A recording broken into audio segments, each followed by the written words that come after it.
हमारे कार्यक्रम talk with दीपमाला में मैं दीपमाला भट्ट आप सभी दर्शकों का दिल से स्वागत करती हूँ। आज हमारे साथ एक ऐसी मेहमान है जिन्होंने बहुत कम उम्र में राजनीति और सामाजिक सेवा के क्षेत्र में अपनी एक अलग पहचान बनाई है, जो दाहोद नगर पालिका की पूर्व उपाध्यक्ष रह चुकी है। महिला सशक्तिकरण और आत्मनिर्भर महिला पर लगातार काम कर रही है। उनकी सोच और समाज के लिए कुछ कर दिखाने की कार्य हमारे लिए प्रेरणादायक है। श्रद्धा जी, आपका हमारे कार्यक्रम में दिल से स्वागत है। आपने इतनी व्यस्तता भरी जिंदगी में हमारे कार्यक्रम के लिए जो कीमती समय निकाला, उसके लिए बहुत बहुत धन्यवाद। धन्यवाद आपका, आपके शो में मुझे आमंत्रित करने के लिए बहुत बहुत धन्यवाद। पहले श्रद्धा जी, मैं आपसे ऐसे कहूँगी कि आप अपनी पहचान बताएं। मेरा नाम श्रद्धा चिराग बड़ंग है। मैं दाहोद की रहवासी हूँ और महिलाओं को आत्मनिर्भर बनाने के लिए और बच्चों के आरोग्य और शिक्षण के लिए मैं काम कर रही हूँ। तो श्रद्धा जी, आप किन किन एनजीओ और किस कमेटी से जुड़ी हुई है? मैं 2-3 एनजीओ जो बहुत बड़े कामकाज करते हैं उनके साथ मैं सभ्य के रूप में अभी काम कर रही हूँ जी। मेरा खुद का भी एनजीओ है और इस सभी एनजीओ लगभग ऐसे ही है जो महिला सशक्तिकरण, महिला आत्मनिर्भर और बच्चों के आरोग्य और शिक्षण के प्रति जो काम है, उन काम करने के लिए हम लोग सब एकत्रित हुए हैं जी। तो श्रद्धा जी, आप नगर निगम में पूर्व उपाध्यक्ष रह चुके हो, तो आपका राजनीति में आने का सफर कहाँ से शुरू हुआ? राजनीति मेरे लिए जब मैं बचपन से आंखें खोली, तब से घर में समाज सेवा और राजनीति ही देखी है। क्योंकि मेरे पिताश्री स्वर्गीय नलिनीकांत मोडिया जो राजकारण, उनका पूरा जीवन ही राजकारण को समर्पित था। तो बचपन से ही घर में वातावरण राजकारण का ही देखा हुआ है जी। जब कोरोना की महामारी के बाद मुझे पार्षद के रूप में नामांकन करने का सौभाग्य मिला और मैं दाहोद में नगर निगम में पार्षद के तौर पर चुन के आई, तब से मेरा राजकीय जीवन शुरू हुआ। तो श्रद्धा जी, आप जब पहली बार उपाध्यक्ष बनी तो आपको कैसा महसूस हुआ था? आपका अनुभव की बात करें तो पार्षद के रूप में जब कार्य करने का मौका मिला, अवसर मिला, तब कोरोना की महामारी तब आई हुई थी।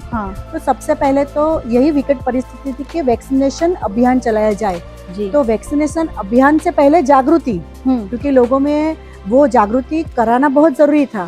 तब मैंने रिक्शा में बैठ के स्पीकर लेके पूरे चक्कर लगाया था और सबको वैक्सीनेशन के प्रति प्रचार किया। तो उसकी वजह से ही मुझे पुरस्कृत भी करा गया था जी कि नगर सेवक के रूप में ये प्रचार आपने करा है जी। फिर तो मैंने पूरे अपने वार्ड में, क्योंकि तब मैं पार्षद थी, तो अपने वार्ड में बूथ दीठ हर बूथ में जाके वैक्सीनेशन के कैंप का आयोजन किया था, वैक्सीनेशन सर्वे करा था और बहुत 95% शायद से ऊपर मैंने वैक्सीनेशन का कार्य अपने वार्ड में पूरा करा था जी। श्रद्धा जी, हम महिला सशक्तिकरण की बात कर रहे हैं, तो मैं जानना चाहूंगी कि महिला सशक्तिकरण के लिए आपने क्या क्या कार्य किए हैं? मैंने आपसे पहले ही बताया कि मैं महिलाओं के लिए ही काम करने के लिए इस फील्ड में आई हूँ जी। तो जब बात करें तो सबसे पहले मैंने बोला कि मैंने कैंप चालू किया, कैंप के बाद आगे बढ़े। वो कहते हैं ना कि लोग मिलते गए और कारवा बनता चला गया। बस वैसे ही हुआ। एक कदम मैंने उठाया, सामने से 100 कदम मेरे साथ चलने वाले लोग जुड़ते गए। जब मैंने ये ब्यूटी पार्लर का कैंप सबसे पहले महिलाओं को आत्मनिर्भर करने के लिए मैंने सबसे पहला कैंप मेरे वार्ड में ही ब्यूटी पार्लर का फ्री ऑफ चार्ज कैंप आयोजन किया था जी। तब मेरे साथ 150 से ज्यादा बहनें वो तालीम लेने के लिए जुड़ी। वो वीडियो मैंने अपने सोशल मीडिया प्रोफाइल पे डाला था।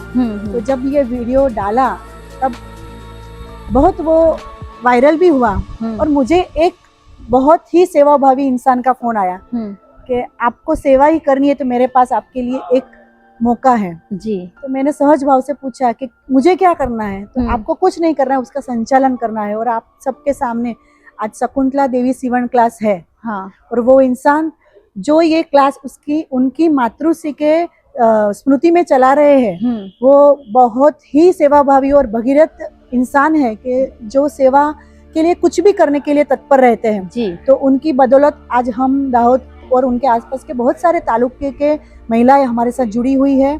मैं आपसे बात करी हूँ तब शायद 600 से ज्यादा महिलाएं वहाँ से तालीम लेके जा चुकी है। और अभी आपकी कल्पना और मेरी कल्पना से परे उनकी मंथली इनकम है जी। और वो अपने पैर पर खड़ी है जी। और जब ये सब किया यानी बहुत सारी महिलाएं मेरे साथ जुड़ी। हाँ। तो मैं अपने सीवन क्लास, जो हमारा सीवन क्लास है वहाँ जाती थी तो 2 व्हीलर पे जाती थी जी। तो वहाँ जो महिलाएं आजू बाजू के इलाके से आती थी ना, तो वो मुझे बोलती थी, मैडम तमे तो आवो छो 2 व्हीलर पर, हमने पण सिखवाड़ो जी। तब मैंने उनके लिए सबसे पहले 2 व्हीलर चलाने का कैंप का आयोजन किया। हाँ। और बहुत सारी महिलाओं को वो सिखाया। हाँ।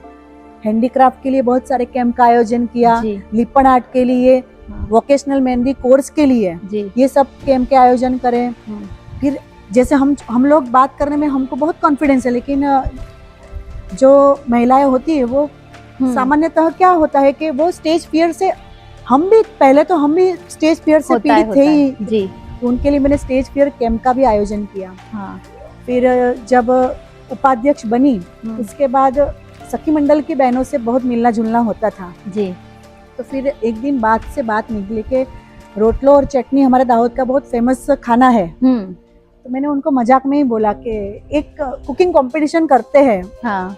तो फिर हमने बहुत बड़ा एक कुकिंग कंपटीशन करा था दाहोद में, सखी नो रोटलो के नाम से। और पूरी जो देसी वानगी हमारे दाहोद की है जी। तो 100 से ज्यादा बहनें उस टाइम भी मेरे साथ जुड़ी थी और कुकिंग कंपटीशन का आयोजन किया। क्योंकि इस फील्ड में क्या होता है कि सखी मंडल है, आंगनवाड़ी बहनें हैं, बहुत सारी बहनों के साथ हमारा मिलना जुलना होता था जी। तो उनके साथ जुड़ाव के कारण मैंने उनके लिए भी बहुत सारी एक्टिविटी का आयोजन किया कि उनको भी थोड़ा मनोरंजन मिले। तो आंगनवाड़ी बहनों के लिए दिवाली के दौरान मैंने रंगोली कंपटीशन का आयोजन किया था जी। तो उनमें भी बहुत सारी बहनें मेरे साथ जुड़ी थी। और आए दिन ऐसे कुछ कैंप जिससे महिलाओं को भी अपने अंदर जो हुनर है वो तराशने का एक मौका मिले। क्योंकि क्या होता है, टैलेंट तो हर लोग में है ही। हाँ। जरूरत है उन्हें एक प्लेटफॉर्म देने की। और प्लेटफॉर्म क्या है कि अगर वो परिचय में है ना तो वो आसानी से हमारे साथ जुड़ सकती है जी। तो फिर एक खुशियों की आतिशबाजी करके एक पूरा कार्यक्रम, जिसे एक मेले का आयोजन मैंने करा था फ्री ऑफ चार्ज। तब भी मैंने पूरे मेले को, जो बहनें कुछ भी घर से प्रोडक्ट बना रही है उनको एक प्लेटफॉर्म देने के हेतु से एक मेले का आयोजन किया था। उन्हें स्टॉल और पूरा मैंने फ्री ऑफ चार्ज किया था और उनको अपनी प्रोडक्ट्स दाहोद और दाहोद के बाहर रखने का एक अवसर दिया था। जैसे बहुत सारे कार्यक्रम मैंने महिलाओं को आत्मनिर्भर बनाने के लिए करे थे और अभी भी मैं उसमें आगे ही बढ़ रही हूँ और अभी कर रही हूँ। तो श्रद्धा जी, आपको आत्मनिर्भर महिला पर काम करने की प्रेरणा कहाँ से मिली? जब कोरोना की महामारी आई जी, तब मेरे पिताश्री का भी अवसान हुआ था जी जी।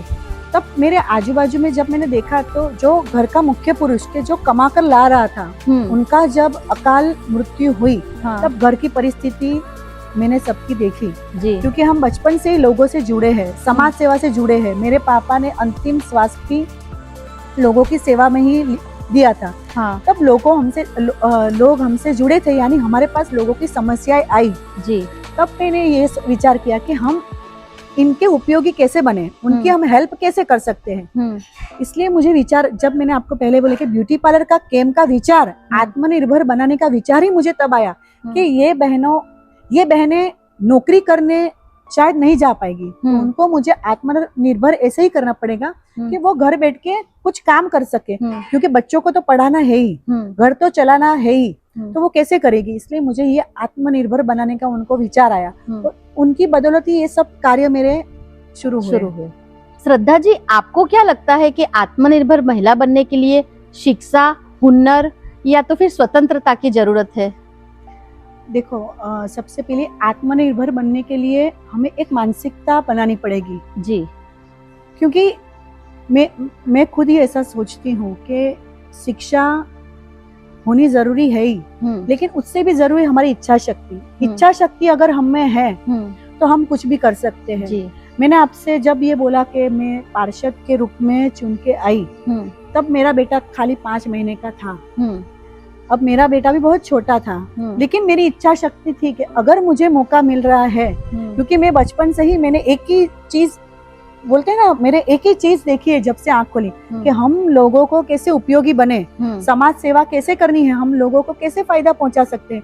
तो वो करने के लिए ही मैं इस फील्ड में आई। तो मैं सबको यही बोलना चाहती हूँ कि हर कोई कुछ, हमें अपने सपने के प्रति जागरूक होना पड़ेगा। कोई उम्र, कोई कुछ उसमें बैरियर्स नहीं आते, बस हमारी इच्छा शक्ति होनी चाहिए कि मुझे ये करना ही है, तो आप सब कर लोगे। एक महिला, मैं तो बोलती हूँ कि महिला तो शक्ति स्वरूपा है, वो क्या नहीं कर सकती। अगर नारायण को भी जन्म लिया हो तो उसको एक माँ की कोख में आना पड़ता है जी। एक शक्ति महिला में है, तो महिला के लिए कोई भी बैरियर्स नहीं होते हैं। अगर एक महिला ठान ले कि मुझे ये करना ही है तो वो करके ही मानेगी। तो मैं तो सब महिलाओं को यही कहना चाहूँ, अपनी इच्छा शक्ति बस इतनी प्रबल रखो कि वो बोलते हैं ना कि पूरी कायनात आपको वो चीज मिलाने के लिए शिद्दत से प्रयास करती है। तो बस आपको, मैं सबको यही बोलना चाहूँ, इच्छा शक्ति प्रबल रखिए जी। आएंगे आपके जीवन में। नहीं, मैं भी जॉइंट फैमिली में रहती हूँ, मेरे बच्चे छोटे हैं, तो आती है प्रॉब्लम, तो आएगी ही जी। क्योंकि कोई भी फील्ड ऐसे नहीं है कि यही फील्ड, कोई भी फील्ड में आप अगर काम करना चाहोगे तो थोड़ी बहुत रुकावटें आएगी, तो रुकावटें आएगी तो ही आप सफलता का स्वाद बहुत मजे से चखो। श्रद्धा जी, आपने इतनी सारी महिलाओं को पार्लर का कोर्स सिखाया है, सिलाई का कोर्स सिखाया है, तो उसमें से कोई ऐसी महिला हुई जो अपने पैरों पर खड़ी हुई? जी बिल्कुल। सीवन क्लास से तालीम लेने के बाद बहुत सारी महिलाएं ऐसी भी है आज कि उनकी मासिक कमाई बहुत अच्छी है और वो अपने घर से बहुत अच्छा काम कर रही है। क्योंकि वो मुझे कहीं मिलती है तो बहुत खुश हो जाती है कि श्रद्धा जी, आपने जो बात करी थी वो आज हमने अपने जीवन में उतार ली है और वो बहुत आगे बढ़ चुकी है। तो मैं तो उनको देख के बहुत खुश, और मुझे अपने काम करने में जो मैंने सफलता हासिल की, आज उनको सफल देख के मुझे बहुत खुशी होती है। तो श्रद्धा जी, अभी आप सामाजिक ऐसा क्या नया काम कर रहे हो जो समाज के लिए अच्छा है, अपने देश के लिए अच्छा है? ऐसा कोई नया आयोजन कर रही है क्या आप?